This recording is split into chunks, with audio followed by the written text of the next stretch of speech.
मैं 14 साल का था जब मैंने सिगरेट पीना शुरू किए। सिगरेट के साथ साथ बीड़ी भी, तंबाकू भी, कभी कभी पान भी। गोया के अक्ल समझ होने के बावजूद भी मैंने एक ख़तरनाक समंदर के ख़तरनाक भंवर में छलांग लगा दी और फिर मुसलसल मैं 10 साल तक उस समंदर के भंवर में हचकोले खाता रहा। कभी डूबता रहा, कभी निकलता रहा। वो कैसे, मैं ज़रूर बताऊंगा। एक बात आपको ज़रूर बताता हूँ, किसी नशे को इख्तियार करना बहुत आसान है। एक दो बार आपने किया, आदत हो जाएगी। लेकिन उस आदत को छोड़ना अगर बहुत ज़्यादा मुश्किल नहीं तो बहुत ज़्यादा आसान भी नहीं, जो कि मैंने 10 साल की मुसलसल कोशिश के बाद छोड़ा। जैसे ही आदत पड़ी उसके बाद छोड़ने की कोशिश भी जारी कर दी, लेकिन उसमें मुझे 10 साल लग गए। और फिर वो 1977 और 1987 के बीच का 10 साल का पीरियड है, वो मैंने कैसे गुजारा। सिगरेट या तंबाकू या बीड़ी या पान, जो कुछ भी ये चीज़ें हैं नशे से मुताल्लिक हैं, इनको इस्तेमाल करते करते मैंने किस तरीके से इस मुसीबत से जान छुड़ाई, ये आपको पूरा बताऊंगा। अगर आपको ये वीडियो अच्छा लगे तो इस वीडियो को लाइक करना, चैनल को सब्सक्राइब करना और इस वीडियो को शेयर करना मत भूलिएगा, क्योंकि हो सकता है कि आपके इस अमल से बहुत सारे लोग नशे से मुक्त हो जाएं, नशा छोड़ दें और उनकी ज़िंदगियां बच जाएं। आइए देखते हैं। कसम खाना सिगरेट नोशी से। 1987 ईस्वी मेरे लिए निहायत ही मुबारक साल रहा, क्योंकि इसी साल मैंने सिगरेट नोशी को हमेशा के लिए तर्क कर दिया। 13 अप्रैल 1987 ईस्वी बरोज़ सोमवार मैंने हस्ब मामूल 2 बजे तक दफ्तर में काम किया। इसके बाद तमाम साथियों के साथ ज़ोहराने के लिए क्लर्क्स मेस चला गया। डलहौज़ी में अप्रैल माह के दौरान खुनक धूप में बैठने का बहुत मज़ा आता है। हम अक्सर दोपहर खाने के बाद लगभग 2 घंटे धूप में बैठकर गपशप लगाया करते।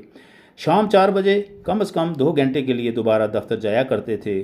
उस दिन भी हम हस्बे मामूल 4 बजे तक धूप सेंकते रहे। 4 बजे दफ्तर पहुंचकर मैं एक चिट्ठी टाइप करने लगा। इस बीच सिगरेट की हाजत महसूस हुई। मेज़ के दराज से सिगरेट की डिबिया निकाली। ये डबल पनामा की डिबिया थी। एक ही सिगरेट बचा था। मैंने वो सिगरेट सुलगाया। गालिबन 3/4 पिया होगा कि मुझे सिगरेट की बदबू जैसी महसूस हुई। उंगलियों को सूंघा, उधर से भी काबिल नफरीन सड़ांध महसूस हुई। हथेली को अपने मुंह के आगे रखकर सांस को सूंघा, यहाँ से भी बदबू। फिर ख्याल की परवाज़ रोमानियत की तरफ हुई कि मैं 10 साल से सिगरेट पी रहा हूँ, मुझे इतनी बदबू महसूस हो रही है। जो नहीं पीता होगा उसको मुझसे कितनी बदबू आती होगी। जब मैं शादी करूँगा मेरी शरीक हयात मुझसे कितनी नाला होगी। उसको तो उल्टियाँ आने लगेंगी। मैं उसके पास बैठूँगा, वो मुझसे दूर भागेगी। अगर दूर ना भी भागी तो कम से कम मुंह को ज़रूर दूसरी तरफ घुमाएगी। मुझे कितना बुरा लगेगा। गोया ख़त टाइप करते करते मैं ख़यालात के अमीक समंदर में डूब गया। फिर कदरे संभल कर देखता हूँ कि दाएं हाथ की दोनों उंगलियां सिगरेट के धुएं से एक एक पोर स्याह हो चुकी हैं। ख़यालात तवातर से आ जा रहे हैं। अब होंठों की तरफ ख्याल जाता है कि मेरे होंठ जो कभी गुलाबी रंगत के हुआ करते थे अब स्याही माइल हो चुके हैं। मुसोड़ों की कैफियत भी कुछ मुख्तलिफ नहीं। छाती में कभी कभी शदीद दर्द होने लगता है। सुबह के वक्त ख़ासकर सर्दियों के दिनों में खांसी इस ज़ोर से आती है कि बाहर तोड़ थमने से नहीं थमती। चेहरे पर हर लम्हे जुल्मत सी छाई रहती है। कभी जेब में सिगरेट नहीं होती तो किसी के सामने हाथ फैलाना पड़ता है। कभी माचिस ख़त्म हो जाती है तो ना जाने कितनों के आगे मुंह को टेढ़ा करना पड़ता है। अलहासिल महज चंद लम्हों में ही ख़यालात का ये रेला सरता पाँव सनसनी फैला कर चला जाता है। मेरे जिस्म की वो रग जो पिछले 10 बरस से महवे ख्वाब थी अब बेदार हो चुकी थी। इरादे की वो पुख्तगी जिसे मैं कभी हासिल ना कर सका था अब मेरी गिरफ्त में थी। ईस्वी सन 1977 से आज तक यानी 1987 ईस्वी तक मैं कई बार सिगरेट छोड़ने का इरादा कर चुका था, लेकिन कामयाब ना हो सका था। कभी कभी तो सिर्फ एक ही सिगरेट पिया होता और इस ख्याल के साथ कि आइंदा नहीं पीऊँगा, सिगरेट पैकेट मरोड़ कर फेंक देता, लेकिन दूसरे दिन फिर पीने लगता। कई बार सौंफ और सब्ज़ इलायचियों को मुतबादल के तौर पर इस्तेमाल करके इस नशे से छुटकारा पाने की नाकाम कोशिश करता रहा, लेकिन ये दिन मेरे लिए अज़हद मुबारक था। चंद ही लम्हात में नशा छोड़ने की मुझ में नाकाबिल तस्खीर क़ुव्वत पैदा हो चुकी थी। मैंने हकारत से सिगरेट को मसल कर ऐश ट्रे में डाल दिया। साथ में अपने दिल ही में ये कसम खा ली कि आइंदा सूर का मांस खाऊं अगर सिगरेट या बीड़ी पीऊं। अब मैं फिर से वो चिट्ठी टाइप करने लगा।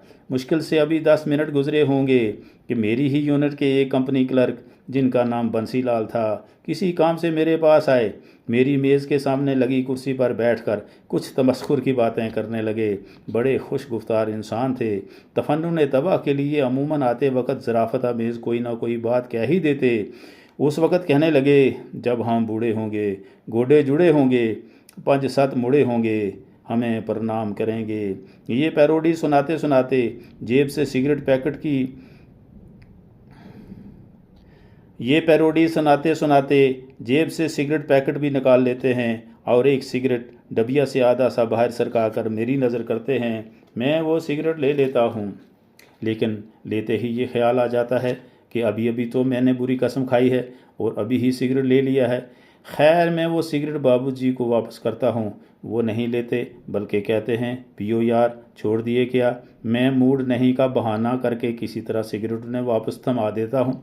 ये मेरे लिए मुबारक मौका था। मेरी ज़िंदगी की बेहतरीन घड़ी थी। नफ्से अम्मारा की सभी चालें मेरे तसर्रुफ़ में थीं। दफ्तर का काम निपटा कर हम शाम को कमरे में चले गए। उस रोज़ आने वाली रात शब बारात थी। शब गुजारी के लिए रात को मैं मुसलमान साथियों के साथ यूनिट की मस्जिद में चला गया। रात नमाज व नवाफिल और ज़िक्र व अज़कार में गुजारी। सिगरेट की रह रह कर याद आती रही, लेकिन मैंने किसी तरह भी चाहत को अमल पे हावी नहीं होने दिया।